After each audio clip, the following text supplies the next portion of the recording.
how can an entry-level analyst, or even if an analyst that's already got their first job or, mid-tier job, who's trying to like get the next opportunity, how can they build a solid LinkedIn brand? There's actually a course on this on LinkedIn Learning. Oh. So there's a course on how to successfully promote yourself on LinkedIn Learning. I'm not the expert on this. I hired somebody for a short period of time who helped me, gave me some feedback and did some specific things. I've benefited from the courses on LinkedIn Learning on how to better develop your social brand.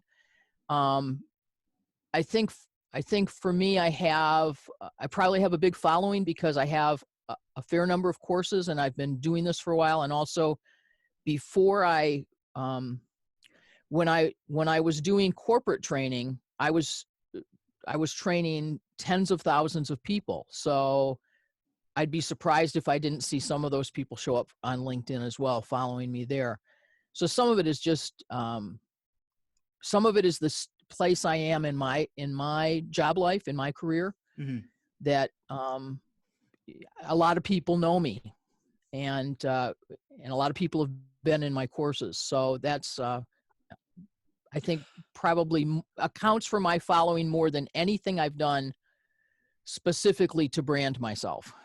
So I think that you and I are in kind of a different camp in that we're published on LinkedIn. So we're going to have kind of a natural wider breadth of connections.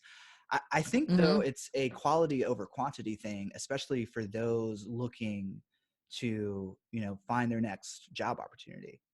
So, definitely. So it's about connecting to the relevant people in your space.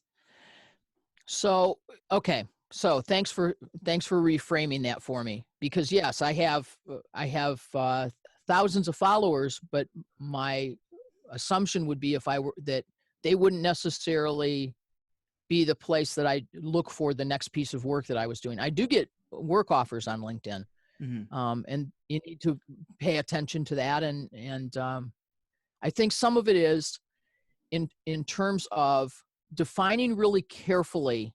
What most people see about you on LinkedIn right away is that tagline that's underneath your name and underneath your photo. I'm always totally mystified when I see somebody who wastes that little tiny icon photo on their dog or a family picture where you can't, right? Okay. Right. So one thing is, and bother to get a semi-professional picture done, even if a friend's doing it for you, that shows you in a work setting if that's what it is you want. If you want more time at the beach, when I want more time at the beach, I actually change out my photo to me at the beach, which is kind of a nice thing too, and I think people get the idea, God, she spends a lot of time at the beach, which is my point, right? Don't call me right now. I'm not looking for clients. Right. But to make the best use of that tagline, and it should not be, I'm looking for work.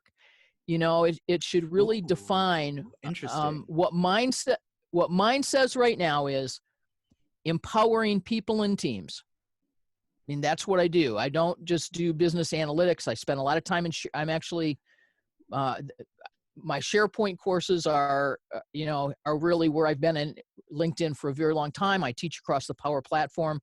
What my courses have in common for me is they're things that I'm interested in, and they're things that people are using for collaboration, whether you're building the ability for mobile workers to work in Power Apps, something like that, or you're designing SharePoint document libraries, or you're doing data analytics and visualizations. All these things are of interest so I'm like real wide and, less deep than some people are. So instead right? of, because I see that all the time, of currently seeking job opportunities, how would you reframe that? Like what should you put there instead of, basically advertising that they're unemployed or they don't have a job, they're looking? And to be blunt, 10 million more people are going to post that now. So how the hell are you going to stand out? We have 10 million more people out of work. So I think looking for work is probably like, if that was ever enough, it's not going to be enough now. Somebody whose tagline I read recently said, always open to my next, the word wasn't adventure, but always open to a new work experience. Not bad. Says the same thing and seems less desperate. But I think if somebody's looking for you, it's why are they looking for you? So mine starts empowering people and teams.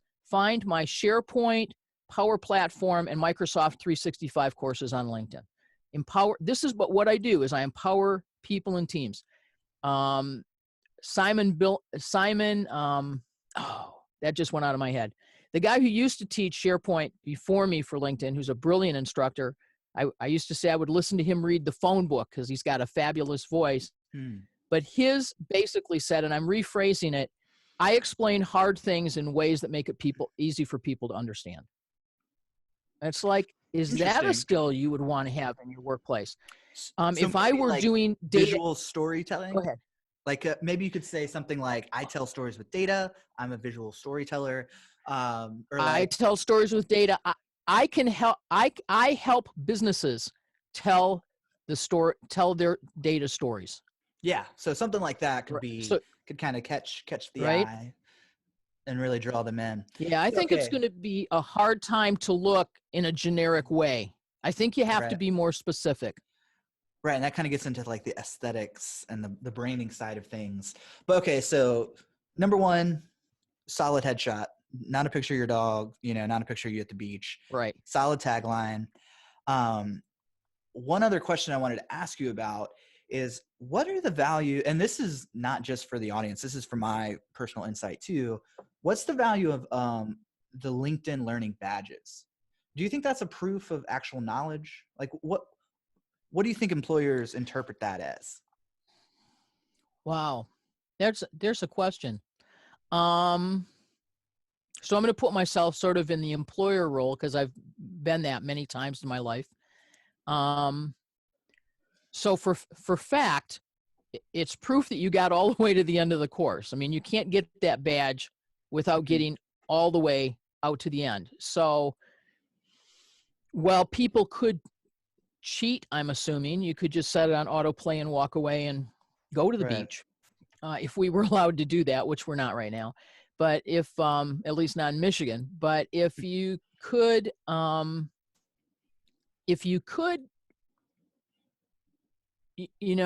that, there's always people who will cheat any system. So let's just assume that we aren't focused on who would do it badly.